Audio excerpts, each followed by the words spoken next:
Hey folks, welcome back to my channel, Ken Michaels Radio. And as always, a big thank you to all the new subscribers. I get such a kick of seeing the numbers grow from week to week.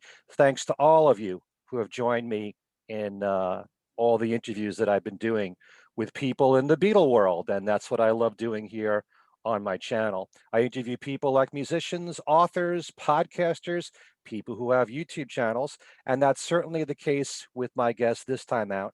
It's Matthew Street, who for about 5 years now has had his own YouTube channel, and he does quite a lot on the Beatles. He talks quite a bit about what's going on in the news. He reviews albums. Anything that comes to mind that he feels like talking about with the Beatles, you'll find on his channel. And he also has been involved with my co-host from the Talk More Talk podcast, video podcast, Joe Mayo, and they've been doing shows called Fab Gab, where they rank album tracks from Beatles and solo Beatles albums, and that's a lot of fun too. So, welcome, Matthew Street. Oh, hey, Ken. So happy to be here. I really appreciate you inviting me. This is going to be fun. I'm looking forward to it. Yeah, just recently we did a show with Joe, the Yeah, Fab Gab show, where we ranked the tracks from Let It Be. right, And right. I was just saying to Matthew right before the show that I'm so grateful that they didn't ask me to do the White Album because Ugh. that would have been impossible. that was I don't know how we managed to get through that, but we did. Yeah. So why don't you tell the folks before we get into the main topic of our show? You're going to do a Fab Five show with me. How Yeah. this all started with your channel? Well, like you said, alluded to, it was almost 5 years ago. And again, I always, when people ask me this question, I kind of hate to start off on kind of a sad note, but I had a really good music friend, a Beatles buddy, so to speak, back in for many years. I met him in the late 80s, and he was my go-to guy for going to Beatle conventions, going to concerts, going to tribute shows. We'd sit in his music room and listen to music. We'd play music together. He'd come over my house, and he was my guy. He was the Beatles' best buddy. And he passed away about 5.5 years ago. So when I lost him, it was a big hole, a big void in my life as far as having that Beatles camaraderie, music camaraderie with someone. Although I have many, other friends in my life, but someone who really was into the Beatles like I was into other music, he was the guy. So I happened to be sitting home one day about 6 to 8 months after he passed away, and I'm watching, just flipping around on YouTube, messing around, and I came across a couple of different channels. But the first one I did was Joe, Mean Mr. Mayo. He's had a channel for, my goodness, at least 10 years now, and he's so many subscribers. And he was talking about Beatles. He was showing Beatle records. He was reviewing albums. He was being critical of certain things and positive on other things, and just kind of the stuff me and my friend used to do, sit around and talk Beatles and show stuff and listen to stuff. And Mm. I said, wow, this is great. And it really, I don't know, it struck me when I saw his channel and then started watching other Beatles channels on YouTube. It was like, wow, I really feel part of a community now. I'm watching these people. They're talking about what I love. They're showing things that I love. And so I said, wow, I'd like to get more involved in that. I don't want to just be a casual observer sitting here watching them. I want to get involved. So I started commenting and getting to know them, and they'd write back to me and I'd write back to them.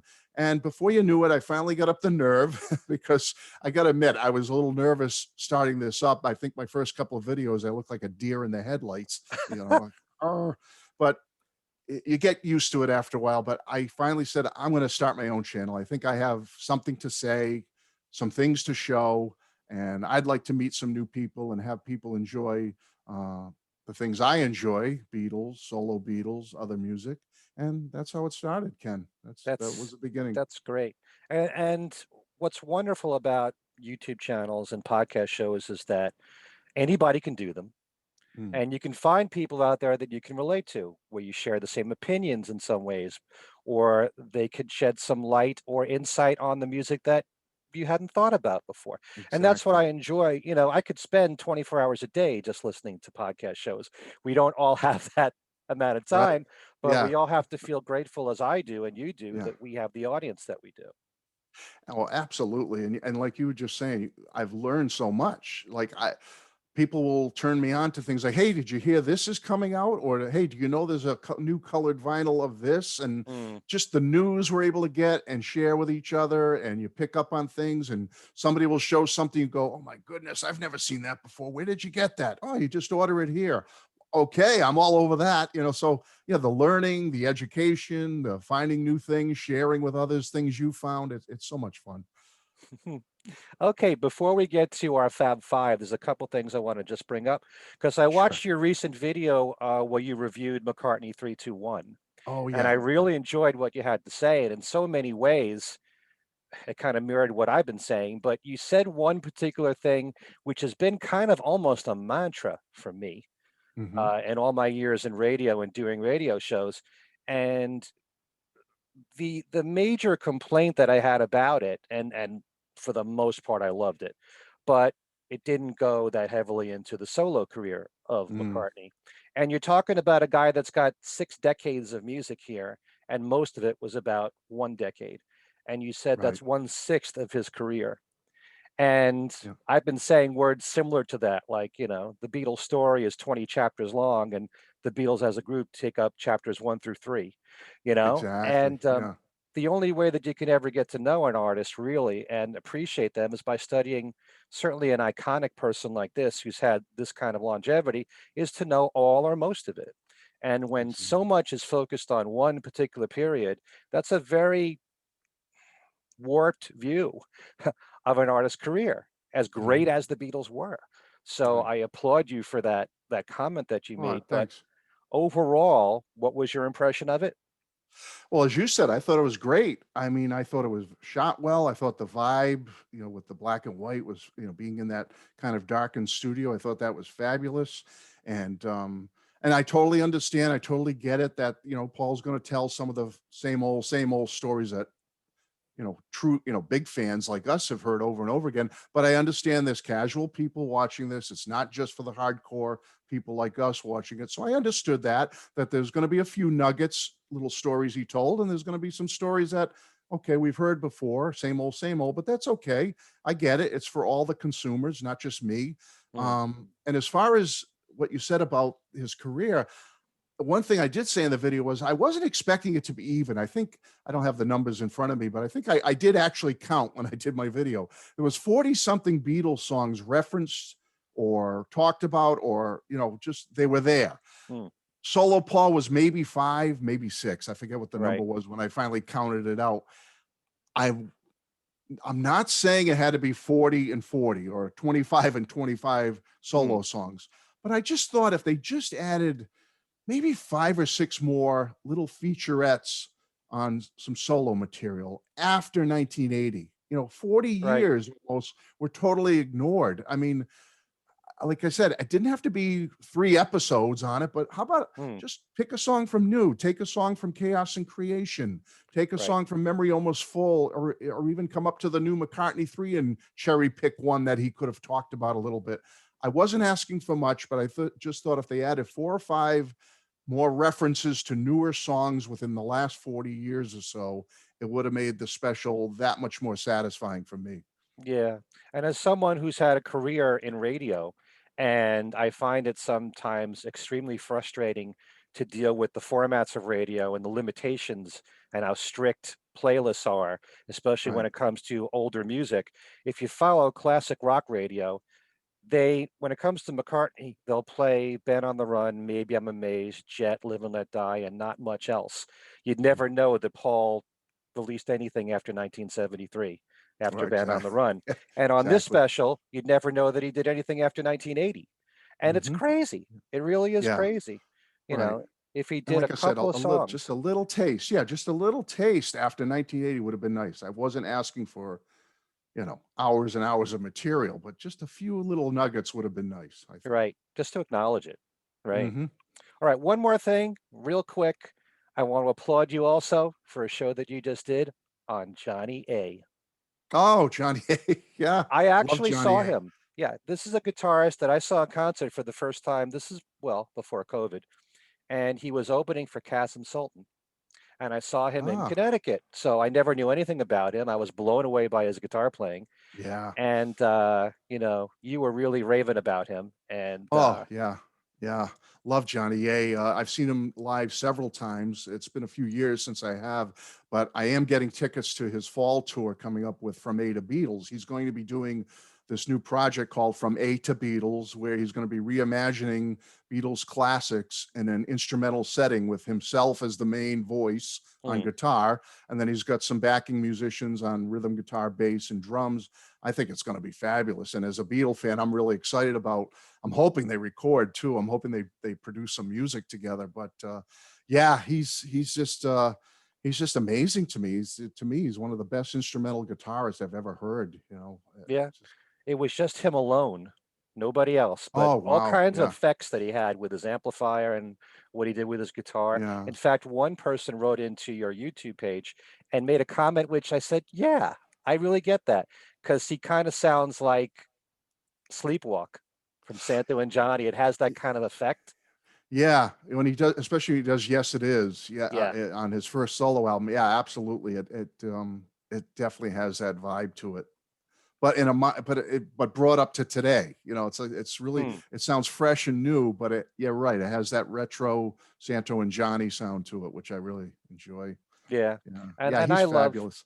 I love different arrangements of Beatles songs and solo songs. So Yeah, this new project in the fall with him, I'm really excited about. I can't wait to hear it. okay, I'll keep me up to date on this because I want to know. Yeah, it's coming. I know he's playing up here in the Northeast. He's got some shows in the Boston area. He's playing in the Rhode Island area. I believe he's going to be down towards the New York, Southern Connecticut area too on this tour once he firms up all the dates. So yeah, keep an eye out for it. Hmm. Okay.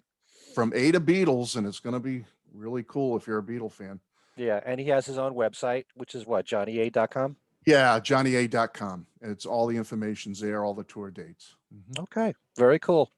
All right, so we're doing a Fab Five show this time.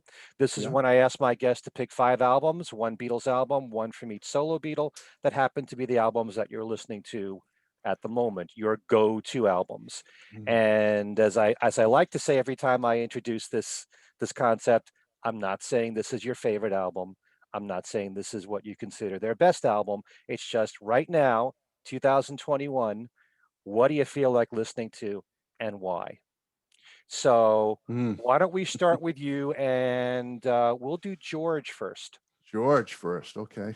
And you can't count All Things Must Pass just because the box set's coming out today. Oh yeah, no, no, it's no, no. I'm gonna have a little bit to say about that once I get my stuff. I'm hoping Uh-huh. today. It supposedly was shipped, so we'll see. Um, George.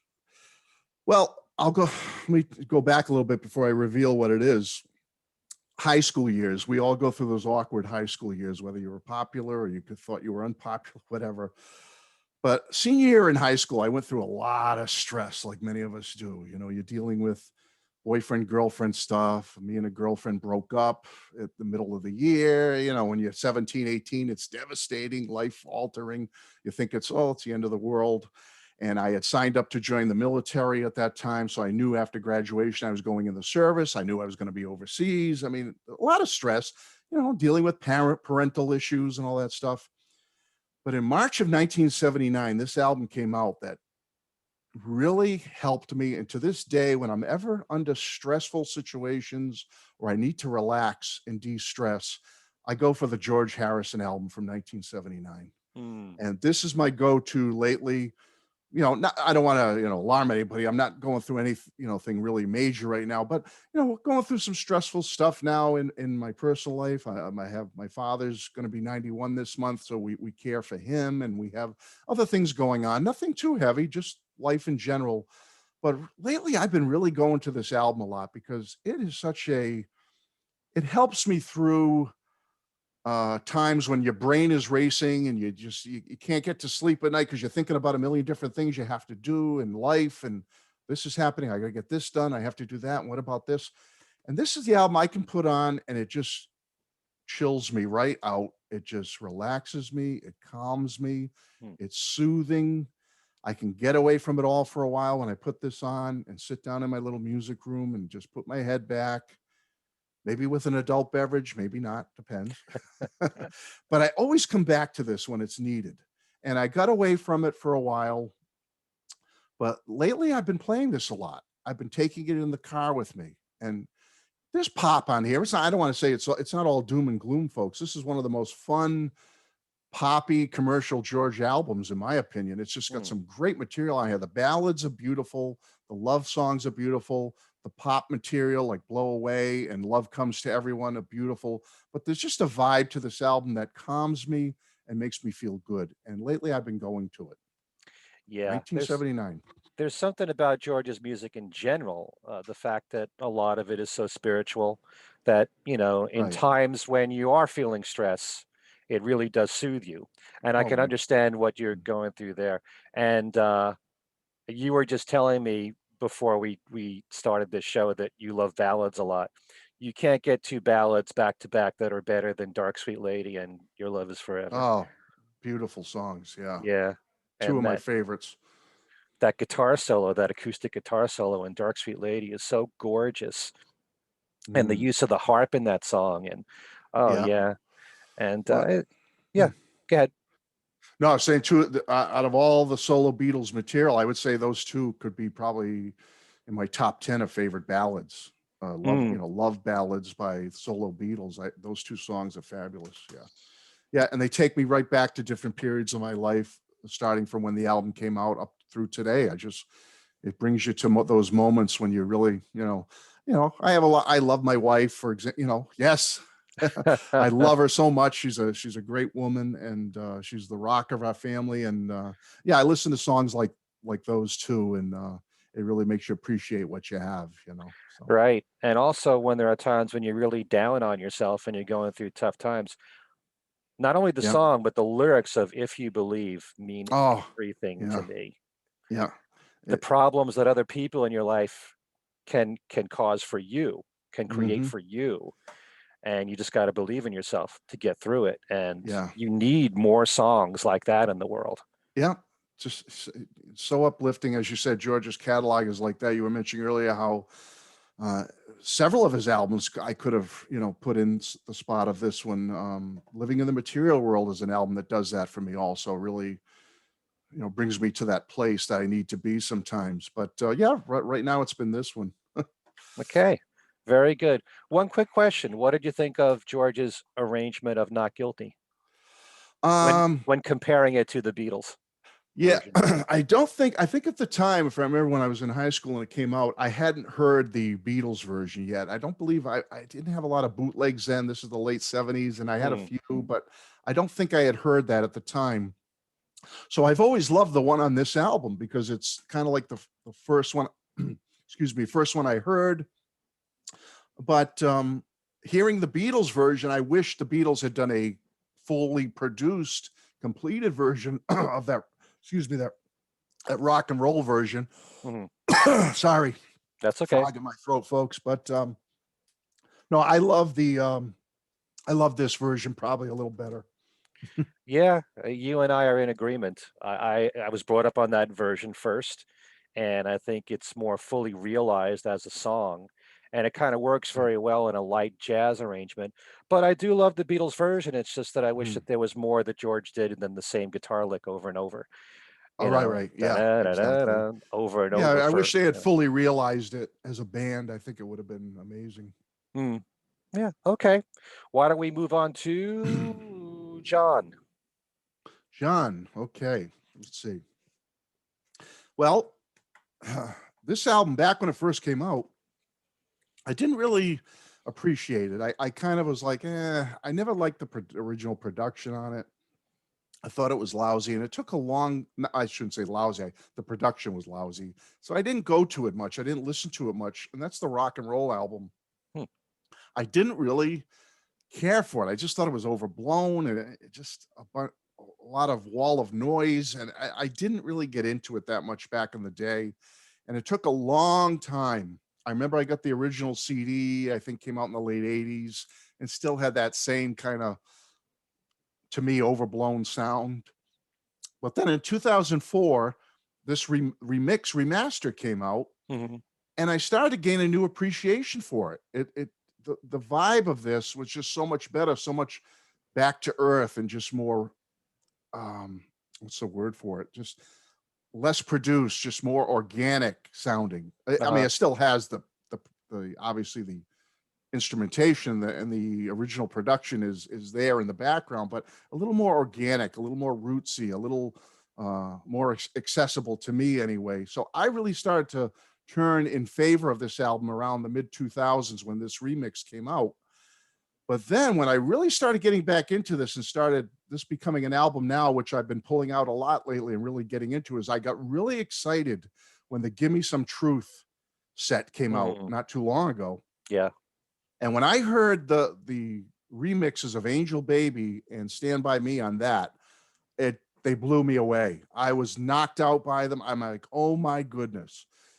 If this took the original production to like this level, when I heard Stand By Me and Angel Baby on the Give Me Some Truth, it took it to this level for me. I was like, oh my goodness, I cannot wait. Please. I'm like, fingers crossed, praying, please, Yeah. Yoko, Sean, do this entire album the same way. We want a full deluxe version, remix, outtakes, box set. I want it. I'm so excited. This is the one I'm probably the most excited about now when I heard those two songs on that Give Me Some Truth box set.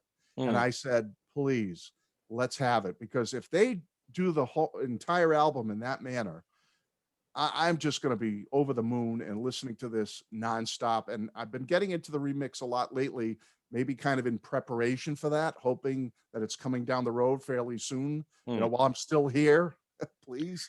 Uh, Well, you know, yeah, so this is my go-to John lately. lately, I'm trying to remember if this was on Instagram, but it was revealed, and we believe Sean was the one that answered this, that sometime in New York City is next year. So if you're Okay. going by Yeah.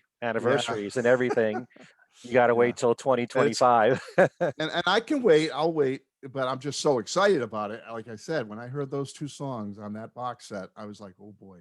I went back to my remix it here from '04, and then I've been really trying to really get into it more and give it new appreciation. So I like it.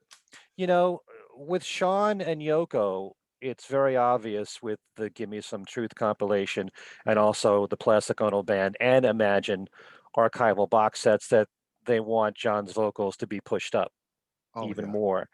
That's one of the joys and strengths of listening to any Lennon recording is that magical voice. Mhm. And do you agree with how they look at it? Because you also know that John, when he was alive, he was very insecure about his voice and he wanted Mhm. reverb at it and all kinds of effects. So you don't really know, and this is the tough thing. If John was alive today, would he want this? Yeah. But you have to trust Yoko and Sean in their judgment. But we only know how John felt when he was alive. Yeah, you're exactly right. And personally, I'm in the camp with Yoko and Sean. I love what they're doing with his voice on Mm, these reissues. I personally love it. I love having John right there, right? Especially on some of these um, demos or solo demos where he's just on piano or guitar, and if you close your eyes, it's like he's right in the room with you. I love that, and as you said, I love his voice. His voice is so unique and so special. So I'm all for it. However, like you said, how would John feel if he was still with us after 40 years on? Maybe he would have I think he would have softened to it a little bit. I think he might have been like, Sure, I'm cool with it now." Like, back then I was a little uptight about, insecure about my voice and lathered it up with all these different things. But sure, at this point in my life, give the people what they want. Let 'em I think he would have mellowed to it a little bit and maybe appreciated his own voice more. And um, I think he would have been happy with what Sean and Yoko are doing right now. So that's at least my take on it. okay, well, we can only hope so. I feel the Yeah. same way about George because All Things Must Pass is coming out. We're doing this on August 6th, and I have heard the album and its remix, and George's Ah. vocals are pushed up a little bit, and you can almost feel like a separation of the lead vocals Mm. and a drier mix of the lead vocals. And, I think George was very insecure about his vocals too. Okay. So Yeah. I Mm. don't know how George would feel. We only know that right before he died, he was thinking that there was too much reverb on the album from Phil Didn't he want? Spector. Didn't he say to Jeff and Donnie on Brainwashed, Yeah. "Don't"? posh it up too much. Yeah, Right. keep it simple. Yeah. So, So, uh, but yeah, yeah, I love both their voices, and so as a fan, as a follower of their careers, I love when I can hear their voice more because I've always appreciated the uniqueness of all four Beatles yeah, voices. You know, they all have four very different mm, voices singing wise, and exactly that's part of why I love it. the I love appeal. it all. Yeah. Yeah, and the variety there. All right. Sandwiched in the middle here, Hmm. let's do your Beatles album. Oh, sure. Well, I one thing with the Beatles is, I mean, they're my number one. I mean, since I was a little kid, 3 years old, my parents got me one of those little toy spring pinto pony horses that you could go like this or bounce up and down. And to this day, my dad still tells the story of me being 3, 4 years old riding that little thing to Beatles records that they bought me back in '64 and '65. And one of the ones that he said I was really infatuated with was the US Hard Day's Night soundtrack album, Hmm. and that I would constantly want him to take the needle. He'd play the first track, A Hard Day's Night. When it ended, I'd go, if I don't know how well I was speaking then, but I'd want it back. He'd have to keep putting the needle back to the beginning of the song, A Hard Day's Night, because he said I loved it so much. So maybe it was implanted in my brain or something, but my go-to Beatles album, which rarely changes, is the Hard Day's Night album. And I'm going to say right now, I love the UK one a little more than the US one because of the 13 tracks you're getting on Hmm. here. You're getting all the material from the movie, but you're getting those additional tracks on here, which are some of my favorites ever by the band. I'm an early Beatles guy. I love the early Beatles the best.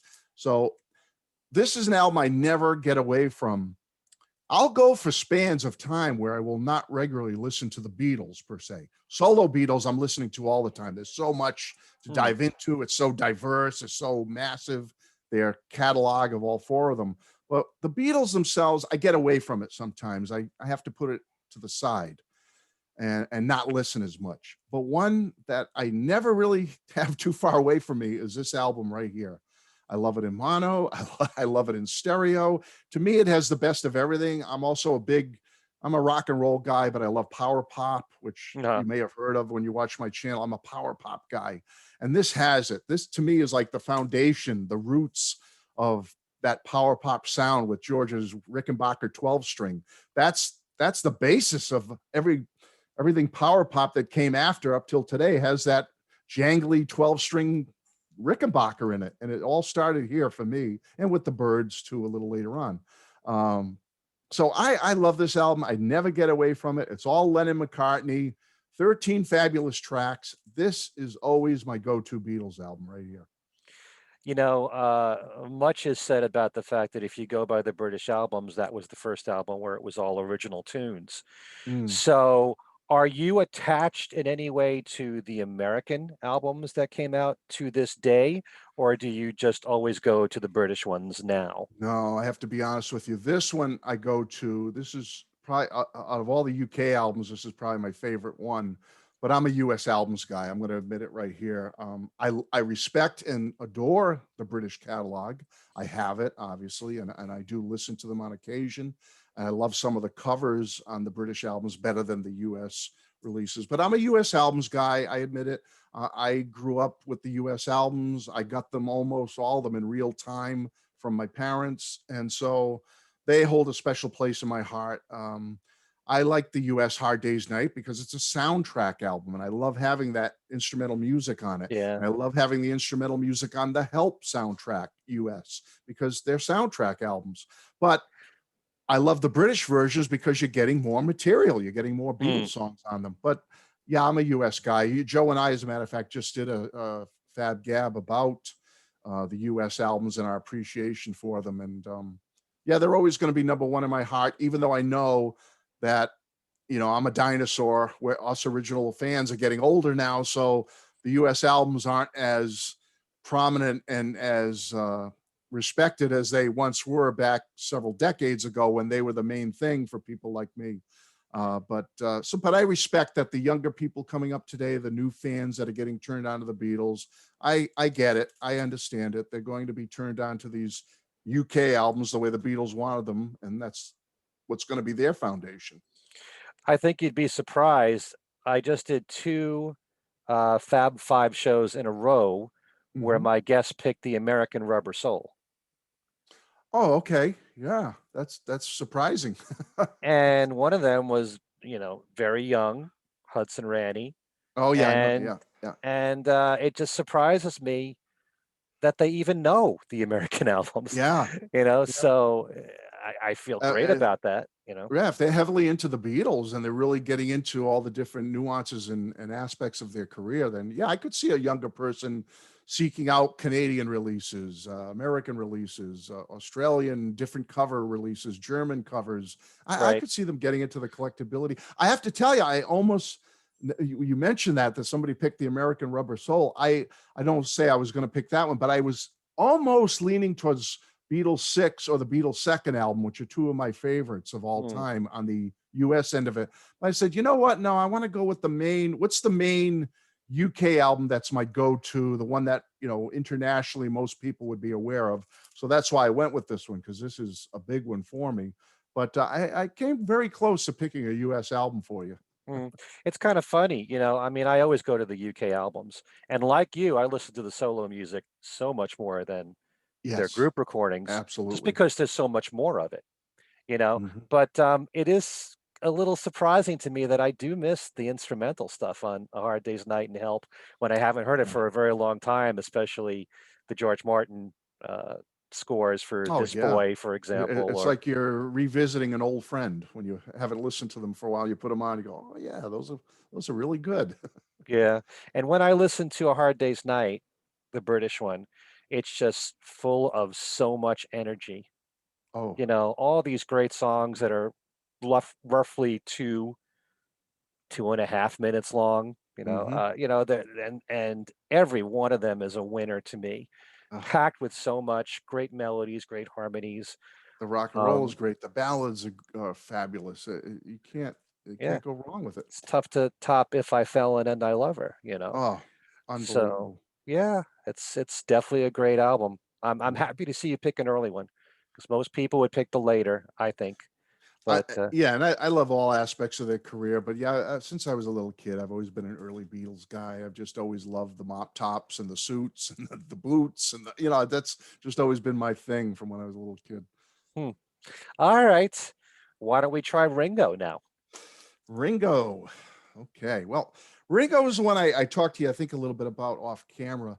Um, I got away from Ringo for a little while. I mean, obviously, in the coming into the early '80s, after "Stop and Smell the Roses" and that whole old wave kind of debacle there with that, he kind of faded for a while. He was dealing with some personal demons and whatnot, and then the late '80s, we know what happened. He came roaring back, sobered up, fit, trim, healthy, eating right, doing all the right things, and started creating wonderful music again and touring, and the rest is history.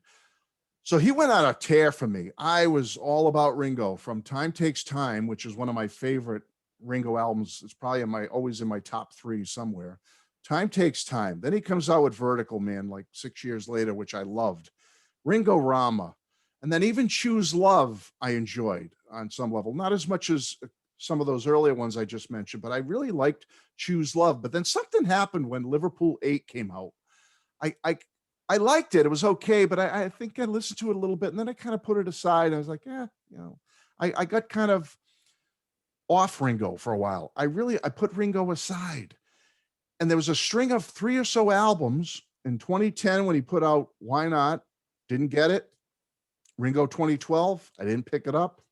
And then Postcards from Paradise in 2015, I didn't pick it up. I was just like, getting into other music outside of the Beatles and Hmm. maybe more into George, John, and Paul, whatever. I did not buy those three albums. I'm ashamed to say. I just like, oh, Ringo's got a new, whatever. And I hated to be dismissive of that of Ringo, but then finally in 2017 he comes out with Give More Love, which I loved, Hmm. and then What's My Name recently, which is one of his best albums of all time. And in the last 4 years or so, I've really come on strong for Ringo again. I've really gotten back into him again and said, wow, and appreciated his career and respected what he's done. And I said, well, I've got to go back a little bit. And the one I've been getting into a lot now that I think is the best of the three I missed is this one. Why not? Hmm. I have had this in my car with me constantly lately. I listen to it at home and I crank the stereo up. I'm not saying it's, I don't know where it falls on your list of Ringo albums. It's probably not, in the top 2 or 3 of people's favorite Ringo albums. But for me lately, it's been my go-to Ringo. I missed it and now I'm making up for it. Let me look at the people he has on this album. You've got like Mark Hart from Crowded House. You've got Paul on here, Billy Squires on here, Joss Stone is on here, Joe Walsh, Gary Wright. Who else am I missing? Isn't Van Dyke Parks. Richard Marx, Van Dyke Parks, Dave Hmm. Stewart. Did I say Gary Wright? I mean, I could go on and on. He's got some great friends working on this album with him. I love the fact that on When I Walk With You with Paul, you can really hear Walk With You. You can really hear Paul singing on it. Unlike later with Grow Old With Me, Paul's kind of down in the mix on when Paul helps him with. I wish Paul was more prominent on that song. But on Walk With You is just so beautiful to hear Paul and Ringo singing together. I just think it's a fabulous little album that I missed over 10 years ago. I'm glad I'm back into it now. I'm glad I'm rediscovering it or discovering it. And I listen to it all the time lately. And as I said, may not be the most popular Ringo album for people, may not even be anywhere near his best album. But for me right now, it's fun. It's, it lifts me up. It just makes me feel good that I'm almost like rediscovering or discovering a new Ringo album that I missed all those years ago. And this is it for me lately. Well, that's good. I've expressed my opinions about Ringo's solo catalog and pretty much saying that the Ringo album, the classic album from '73, and Time Takes Time, and those 3 albums with Mark Hudson, Vertical Man, Ringo Rama, and Choose Oh Love yeah. are the best, I think, of his career. But I also think what followed, Liverpool 8 was kind of in the middle of Mark That's what Hudson happened. Yeah. leaving and Dave Stewart taking over as co-producer. Um, but the albums that followed, I may not look at as being as strong, but I find them probably more interesting because of all the different people that are on his albums and all the different Mhm. songwriting collaborations. And I think it brings out a whole different style in Ringo. A song that he wrote with Van Dyke Parks is going to sound different than a song he wrote with Dave Stewart, Mhm. who's it's going to sound different from the song that he wrote with did I say Richard Marx or Van Dyke Parks or Yeah. Yeah, all Van these Dyke different Parks. Yeah. people. He wrote a Yeah. song with Peter Frampton, which I love a lot. Oh, He's that's right. written with Frampton. Yeah. Steve Lukather, and it all brings out this different side in Ringo and in his music. Mm. There is a song that I bring up every now and then on Why Not called Time that he wrote with Oh Dave yeah. Stewart, and it Yeah. sounds nothing Great. like Yeah. anything else he's ever done before. So, are the songs as strong as the ones that I mentioned on the other albums? I don't know. That's all a question of opinion. But I think that he's experimenting more and he's grown so much as a songwriter because he's worked with all these different people. Gary No, you Burr, you is nailing it. almost Yeah. on every single album. So that's a continuation of from the Mark Hudson days. He's still working with Gary Burr. Steve Dudas, I think, has been on several of his albums. So it's Yeah. some Yeah. of, another roundhead there. But yeah, I'm glad to see you say that. That's great. Yeah, well, yeah, and like I say, I feel a little bit of embarrassment and shame that I let Ringo go during those years after the Mark Hudson years because you're exactly right. The material on here is just so diverse. It's a step forward for Ringo. And but I was just that Mark Hudson period from Time Takes Time until or that right around that Liverpool 8 period, I just was in love with that period of Ringo's career. I just maybe because of that influence of Mark Hudson and the Beatlesque nature of a lot Mm, of the songs, I was attracted to it. And I got away from Ringo, like I said, for a few years there, and 3 studio albums. I didn't pick them up right away, but I've come on strong the last 4 to 5 years or so with Ringo, and you nailed it. I mean, his material now and the strength he has gathered as a songwriter is phenomenal, and it shows on his newest stuff like Zoom In and that mhm. the EP and What's My Name, just fabulous pieces of music. Yeah. Okay, great. Glad to hear you say all these things Because to me, the most interesting aspect of Ringo's career in the last 2, 3 decades has been his songwriting. Yeah. He's done so Hmm. much of it, and almost every single song on his solo albums he's co-written. The question is, how much of those songs has he Right. Yeah. contributed to? Is it mainly the Exactly. other writer? Sometimes it could be Ringo coming up with the song title, and then the other writer fills in the rest. Yeah. But Right. he is Right. involved with He's songwriting on yeah. all those songs. He's got his fingers in there somewhere. He's Yeah, so it doesn't good for matter him. how late you get to the game, as long Right. as you get to the game. Yeah, and I'm so happy for him that he's had such a long and healthy life at this point, that he's been able to have that arc in his career, that he's become an accomplished songwriter. He's able to write great material with his, help, but he's really come a long way. Right? We should all look that healthy when we're 80. Oh boy, yeah, I hope so. I hope I could be as fit and trim as Ringo when I'm 81. Right, 81. Okay, that leaves Macca. Yeah, Mr. McCartney. Well, this one, when it first came out, and I like to prep before I reveal it, I like to do a little preface thing. And the thing with this one is, I didn't care for this one when it first came out. I was in the service. By this time, I'm in the service. It's 1980, so you can all guess which one it is. And I had a roommate who was into the Beatles, like I was, and which was great to be in the barracks and the dorms, and your roommate. It's kind of like a college dorm situation. We had the Beatle posters up, and he was into the Beatles. And we loved the first McCartney album. We thought McCartney 1 from 1970 was the bomb. That was like the greatest thing ever. I love that album. It's so, well, we won't get into it. We just know how great McCartney 1 is. So when we got the announcement that McCartney 2 was coming out in 1980, and I was assigned for 2 years over in the UK at an air base in the United Kingdom, we were so excited that this was coming out. McCartney 2 is coming out after 10 long years. We can't, it's going to be we're going to get songs like Ooh You and Maybe I'm Amazed, and Uh-huh. folksy, rootsy acoustic numbers like Junk and The Lovely Linda. And it's going to be wonderful. Oh, I can't wait. And then this album came out. We brought the album home and put it on our stereo, and we were like, look at that. What in the world is this? What a temporary secretary, frozen Jap. What is this? Uh-huh. And I have to admit, so again, to come forward now into today, that's my preface. I thought this album was kind of like crappy in 1980. I was like, what? It wasn't. I had built up this expectation for it, loving McCartney 1 so much, loving his career subsequently leading up to this. And Back to the Egg is one of my favorite albums, and that's rock and roll. And just really, I just love Back to the Egg.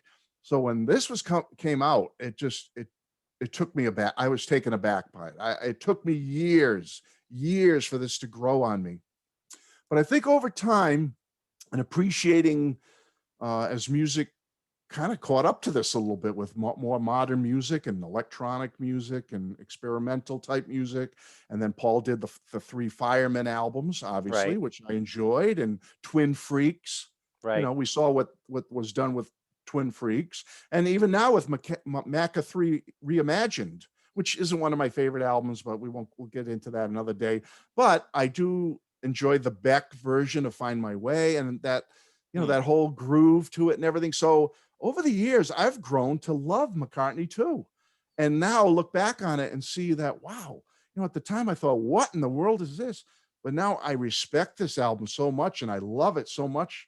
It's just such a cool album to me, so experimental, so different for Paul at the time. And I have to say, I've been going to it a lot lately and throwing it on. I mean, songs like Check My Machine, I really dig. And oh my goodness, Front Parlor, I like the instrumentals on here. I just get Yeah. into them. And I love Frozen Jap. Frozen Jap, Yeah. I wish was longer. And I love the ballads. I love Waterfalls. Even Darkroom, I like. It's crazy as it sounds. I like the funky, electronic-y, synthesized music on here. And I love the studio version of coming up than the live. I love the live version. Obviously, I've seen Paul play coming up live. It's rockier and poppier, but I like the experimental the The funky Studio. version on here, the studio version, yeah. You like So it better than the live? I'm leaning that way. I am. Lately, I've been getting Wow. into the fact that I love that vibe to the studio version. This whole album is like a piece to me. I have to listen to the whole thing. Once in a while I might cherry pick a song here and there, but I just love this as a something to put on, to have it on while you're doing something, or just sit back and chill out and get into it. I just love the whole experimental nature of this album, and it's really grown on me. This is an album of Paul's that probably has grown the most on me over the 40 plus years I've been 50 years I've been a fan of Paul as a solo artist. And this one is the one that went from the bottom of the barrel to the top of the barrel more so than any other album has ever done for me with Paul. Because I really was like, I'm not kidding. When we were listening to this at age 18, 19, whatever we were in the dorm room, we thought this was a pile of you know what. And Mm. over the years, it has steadily risen in my estimation to the point I really respect and love this album. I think it's great. So It's that's it's a my Paul pick. it's very fascinating to me. The music industry is based a lot on trends, and it just seems like in the last few years, there's been this growing respect for all these DIY albums that Paul has done Yeah. and the early McCartney stuff that's not slickly produced or influenced by another producer. The kind of stuff that, an album like McCartney 2 is one of those albums like like the first McCartney album or McCartney 3, where he's basically just goofing around in the studio. He's not thinking about, I got to make a commercial album, what the public is expecting of me. I'm thinking about having these three songs as my hits. He's not thinking in those terms. He's just having fun. And I think part of him will always want there to be a hit song on Mm, all of his mhm, on all of his albums anyway. But he's not consciously going into the album thinking that. It's like he's having fun. This is what's come out of it. And some people are going to dig it. Some people are going to think this is really weird. What the hell are you doing? And I've always liked the album. I like it more now mm, than I have before. There are times when, like, I've always loved Temporary Secretary, which either you love it or people are just they're irritated by that song. mm. That's Yeah, all there is to it. And yet there's something like Nobody Knows, which, as far as I'm concerned, is something that he just made up on the spot. It just sounds like something like that. And I feel like he didn't put the effort in a song like that. And right, yet I'll right. bet there are a lot of people watching this who probably love Nobody Knows. So, and yet Waterfalls is more a traditional McCartney song, but yet Mhm. everything else on the album is not. Well, one of these days is more, the acoustic ballad, but Mm. bogey music is a favorite of mine. Yeah, I love bogey music. And it's funny because I hated bogey music in 1980. I was like, what in the world is Paul doing? But yeah, I love it now. I think it's great. You And know, when you can take an album like this and plug it into the vast expansiveness of his career, it just makes more sense and it feels so right. But back then, his solo career was only 10 years old. There was only so many, Paul McCartney albums per se. So you always felt like, oh, that's what we're getting. But now looking back on it 40 years later, it fits. It's like it makes sense. yeah. I'll bet there are a lot of fans out there that wish there'd be a McCartney 4 coming. Yeah, I after this, now that I really love all his McCartney, I love all three of them. Yeah, I wish even if 20 years after this one, like in 2000, he had put out McCartney 3, and then by now we'd have a McCartney 4 or 5, something like Uh-huh. that. I wish he had kept the trend going, but it didn't. Unfortunately, didn't work out that way. It's really something, in the 70s, Paul produced all of his music himself, Hmm. except Back to the Egg was with Chris Thomas, Right, and right. and the few songs with George Martin. But for the most part, it was all, him producing it. But it's even more different when you're the producer and you're playing all the instruments, Oh, and it's a whole other absolutely. vibe altogether. Hmm. So I'm so grateful that we have those three albums, one, Mm. two, and three, and I wish he would do more. You know, what's to Yeah, say? I'm so That's grateful for McCartney 3. I never yeah. expected it. And it just that we have it to me, it's a special gift that we have that album. And that's the beauty of studying McCartney's catalog, is that he's recorded so many albums in different ways There are albums he's recorded over a couple of days. There are albums that he's labored on, like a Tug of Hmm. War, for example. The albums he's produced himself, the albums he's produced and played everything, the albums where he's co-produced with other people, current producers of the time, and each one of them have their own vibe to them. Right. So, and there's so much to explore there, and everybody has their own favorites. And I like hearing, what people are digging, what's been consistently strong throughout your life, or what are you really focusing on right now? But it's great Yeah. when it's something that you didn't appreciate to begin with, and now you're starting to appreciate it.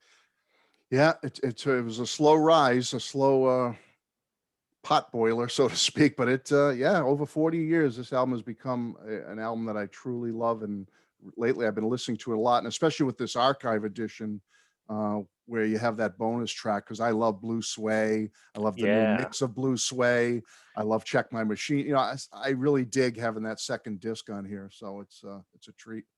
It's kind of interesting how they treated the archival box set with this in putting all the songs that would be on the double album, but not as it was intended as each separate album. Kind of like what they tried to do with Red Rose Speedway, which was more what was Mhm. originally intended as a double album. But Right. it's great to have all those tracks anyway. Yeah, yeah, I know, you're right. I wish they had done similar to Red Rose Speedway because I really enjoy that double Red Rose Speedway disc. That's fabulous. Yeah. And for all the people who don't really study McCartney, who think of him as being, Mr. Pop, Mr. Top 40, Mr. Commercial, to hear him do something like this where he's much more experimental, it could Yeah. be very educational, very revelatory for a lot of people who haven't really taken the time to listen to McCartney solo stuff. Oh my So, goodness. Yeah. If they just dive in anywhere in his career in the early part, the mid period, or even the later years, you're going to find some true nuggets and songs that are going to blow your mind. The man is such a gifted songwriter and has given us so much over the last half century that I think there's something for everybody in Paul's career. yeah, Absolutely. No matter what age you are, what type of music you like, what your background is, there's something in his catalog that's going to appeal to you if you seek it out. he's so widespread all over the place. There's got to be something that you'll like from him. Mm, it's such a like what you were alluding to. It's just such a diverse catalog. His solo material is just so diverse over the last, like I said, 5 decades. It's amazing, and yeah, hopefully we have more coming from Paul down the road. I really look forward to it. There's something that I said recently regarding two specific albums that couldn't be more different to me, and that's Wildlife, which was recorded over just a few days, and then Tug of War, which Mm, was quite a long time. Paul labored on that album. Tug of War is looked upon overall as being one of his masterpieces, one of his best bodies of work. Wildlife is looked upon as being, one of his weakest albums. Not by everybody. There's always the fans that love right. Oh yeah. Wildlife and all that. Yeah. But I guarantee you, there are plenty of fans out there that prefer Wildlife over Tug of War. Oh, I'm sure there are. You know, Absolutely. Yeah. It's amazing. I like I say with Paul's career. I mean, there's recent stuff of his that I put up in the top echelon of his greatest classic material from the '70s. mhm, Albums to me like Chaos and Creation. uh, I love the Memory Almost Full album. I love uh-huh. Flaming Pie. I mean, I could go on. We could go on and on about albums that I feel that have that quality material, that quality songwriting, and the tunesmith that he is. I think it comes right up till today to recent albums. Like I say, uh, the new album is a favorite of mine. Mhm. Yeah, I mean, it's just amazing what he's accomplished in his career. Yeah. For someone like myself, I've looked at Press to Play, which is, you know, one of my favorite albums from him. Um, Oh, I didn't know that. Onward, That's awesome. That's cool. yeah. Um, Press to Play up till today is like a renaissance period for him. I don't think he's put out a dud in all that time. And I've really grown to love Driving Rain a lot, which is an album that people knock. They also knock Press to Play, but I love both those albums a lot. So, Yeah. When do you have just if you don't mind, which do you have a favorite one or two from the newer period of his career that you consider to be well, the top? it depends, Egypt Station I love a lot. I like Egypt Station more than New. Oh, you do? Okay. It's just that I think New is probably a more solid album than Egypt Station. It's just that there are certain songs on Egypt Station that I love so much Right. That that they're just so elevates it strong. for you. Yeah. Yeah. Yeah, Yeah. like Dominoes, for example, or Oh, that's a great, yeah. I Don't Know is an amazing song. Great track. Yeah. Do It Now, I love a lot. Whereas I won't necessarily say the same thing about particular songs from New, No. although I Yeah. love Early Days to death. But Oh, it's amazing. Hmm. to me, and don't get me wrong, I think that most of the albums he's done have been close to great from Press to Play on. I think the last truly masterpiece he made was Chaos and Creation in the That's, oh backyard. God, it's one of my favorites of his. Yeah. He just bared his soul on that one. And Yeah, we don't get to see that side of Paul that much, once in a while. And that album really shines. Absolutely. yeah. And for people that don't like very slick production, Nigel Godrich took him in the direction of very simple production, closer to what McCartney was doing the first 3 years of his solo career, like from Mhm. McCartney through Wildlife and maybe part of River Speedway, closer to that, as Right. far as I'm concerned.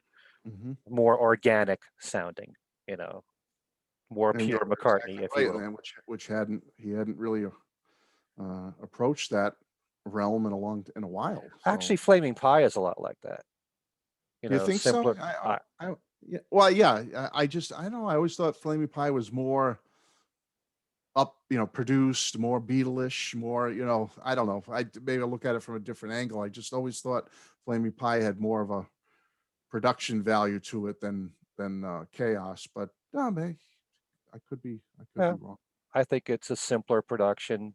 Mm. Even though Jeff Lynne is on the album, I don't detect Jeff Yeah, Lynne's right. presence on Flaming Pie the way I do On like a when, Cloud Nine or something. sure, Yeah, yeah. yeah. All right. Well, this has been absolutely fantastic. You want to tell the folks if there's any show in particular that you got lined up for your channel that you want to Well, plug? I do that Fab Gab show with Joe, and it's not like a certain day of the week and time every week. We kind of stagnant depending on what's going on in our personal lives and doing other things here on YouTube. But I think next weekend will be our next Fab Gab. I'm not sure of the topic yet, but that'll be coming up. And no, actually, nothing other than that. I intend on talking about George's album a little bit when I get it, hopefully today. Mm, And no, looking forward to checking out more of your interviews now that I've discovered your channel here, and I really appreciate you having me. And I can't wait to look at some of the other Fab Fives and what is it, Number Nine Dreams, and right. all your other little episodes you have. It looks like a lot of fun. I started watching Joe's the other day to see what he picked, and thankfully, I don't think we picked any of the same albums. So Well, if you have any ideas and you want to come on the show, just let me know. If you no, I ever want to do, appreciate it. if you, Thank you so much. It's been a pleasure and honor for you to invite me here. I appreciate. I'm very humbled by it. I have an idea for your channel. Oh, go for it. I think Matthew Street should interview Matthew Sweet. Matthew Sweet and Matthew Street. That'd be cool. I like Matthew Sweet too because I'm a power pop guy, as you know, and I have a lot of his albums. I love his material. Right. Yeah, that would be Not, fun. not If I only could ever that, figure out the technology, Ken, I'm terrible with technology. If I could ever figure out how to do this stuff, all this fancy stuff on Zoom and StreamYard, then maybe someday I will. Mhm. Okay. Well, this has been wonderful. And we look forward to having you back sometime Thank you soon in so the much. future. Thank you, Matthew. And thanks to all of you for watching. And we will see you next time. Take care. Thank you.